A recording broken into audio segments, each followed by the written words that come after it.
Naye Rais William Ruto leo kwa siku ya 4 ameendelea kukutana na makundi mbalimbali katika ikulu ya Nairobi. Leo hii akikutana na maafisa wa usalama wa kibinafsi. Kwenye kikao hicho, Rais ameagiza jina la watchman au bawabu kuondolewa kutoka kwenye sera na stakabadhi zote za serikali. Akisema kwa sasa wahudumu hao watambuliwe kama maafisa wa usalama wa kibinafsi. Na kama Brenda Wanga anavyoarifu, Rais ameendelea kutoa ahadi chungu nzima kwa wageni wake huku akipigia debe safari yake ya ikulu ya mwaka ujao. Ujumbe wa 4 wa wageni kuwasili ikulu ya Nairobi juma hili. Mara hii wanaume na wanawake waliovalia sare, wengine wakiwa katika mavazi ya kawaida, wote kutoka sekta ya ulinzi binafsi. Officers wangu wananiambia tuko na watu 27,000 hapa. Na hiyo ndio mkutano mkubwa sana kufanyika hapa State House. Kwenye kabila, serikali na dini. Jumatano, maimamu wa Kiislamu wapatao 5,000 walikuwepo ikulu, siku moja baada ya wazee 10,000 wa vijiji nao kuwa wageni wa heshima katika viwanja hivyo.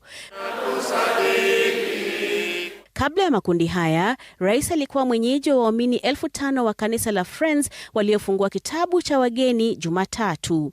Rais amekuwa akitumia fursa kuendeleza ajenda yake, lakini muhimu zaidi ni safari yake ya ikulu mwaka ujao.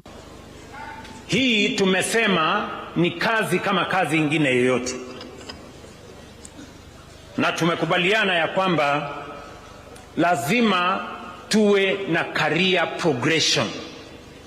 Mtu akiingia kazini lazima ajue akifanya kazi vizuri atasonga mahali gani, na akifanya kazi vizuri zaidi atapanda namna gani.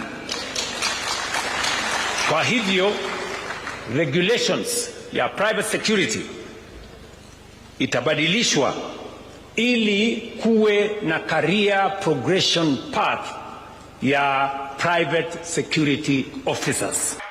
Tusikubali taifa letu liongozwe na mtu mwenye hasira.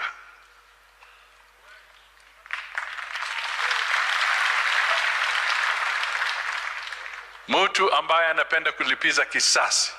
Ujumbe wa leo, kama ule uliotangulia, uliwasilisha orodha ya matakwa yao kwa Rais.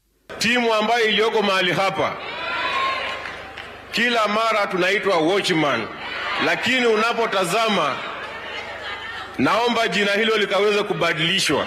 Rais pia alitaka ushirikiano kati ya maafisa wa ulinzi binafsi na polisi. Brenda Wanga, Runinga ya Citizen.